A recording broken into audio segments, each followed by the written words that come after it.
Bienvenue sur Point de Mire, la chaîne YouTube qui garde toujours un œil sur les médias. Dans ce numéro, nous allons tenter de répondre à la question de Raphaël qui se demande comment fonctionnent les audiences. C'est parti, générique.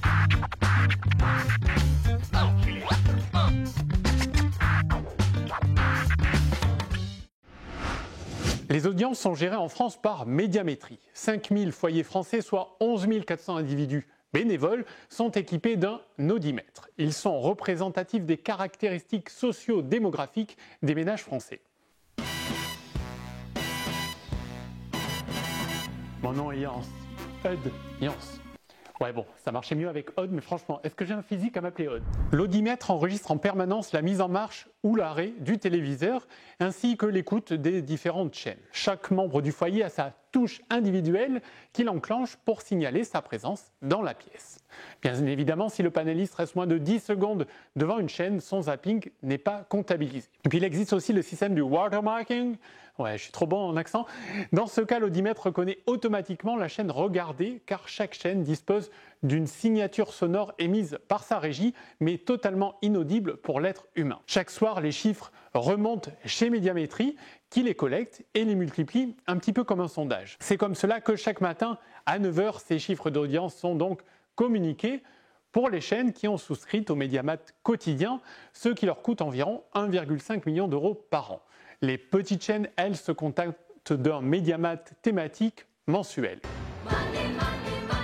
Parmi ces chiffres communiqués chaque matin, on entendra parler de l'audience moyenne du programme qui ne prend pas en compte les fluctuations d'audience durant celui-ci.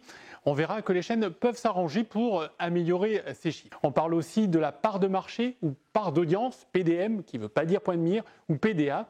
C'est le pourcentage des personnes devant une émission par rapport au nombre de personnes regardant la télévision à ce moment précis. C'est en général ce chiffre qui est utilisé pour faire des comparaisons car il est plus parlant.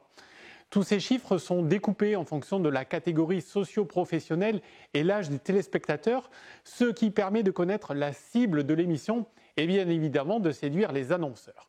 La chouchoute de ces derniers, c'est bien sûr la fameuse ménagère de moins de 50 ans qui ne s'appelle plus comme ça, elle s'appelle désormais femme responsable principale des achats du foyer, la FRDA.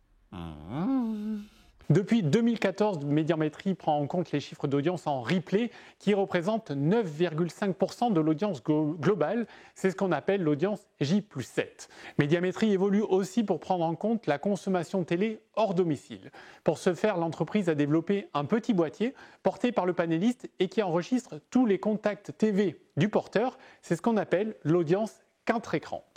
Ouais, 4 écrans c'est bien, mais ça devient vite le bordel à regarder. Elle est donnée chaque jour depuis avril 2017 aux 12 chaînes qui ont adhéré. Ces chiffres ne sont pas diffusés au grand public ni aux chaînes concurrentes, ce qui arrivera prochainement. Ces chiffres d'audience sont plutôt fiables, sauf qu'on peut aussi les arranger à sa sauce. Le meilleur exemple, c'est Touche pas à mon poste. Alors entre 19h et 21h, l'audience ne cesse d'augmenter à la télévision, donc TPMP est découpé en 3 parties avec 3 audiences distinctes, ce qui permet de communiquer uniquement sur la partie qui fonctionne le mieux. Cyril Hanouna se vante d'être le premier talk show le soir, sauf que si on compare ses chiffres d'audience avec ceux de C'est à vous et de Quotidien lorsqu'ils sont en concurrence frontale, eh bien les émissions de France 5 et TMC sont régulièrement devant. Pour plus de détails, je vous invite à lire l'excellent article sur le blog du WOO. Vous trouverez bien le lien dans la description de cette vidéo. Vous en savez désormais beaucoup plus sur les audiences télé, enfin on espère. Dans un prochain numéro, on vous expliquera le fonctionnement des audiences radio et vous verrez que c'est bien différent. Si vous avez aimé cette vidéo, laissez-nous un pouce et vous pouvez aussi vous abonner à la chaîne en cliquant ici.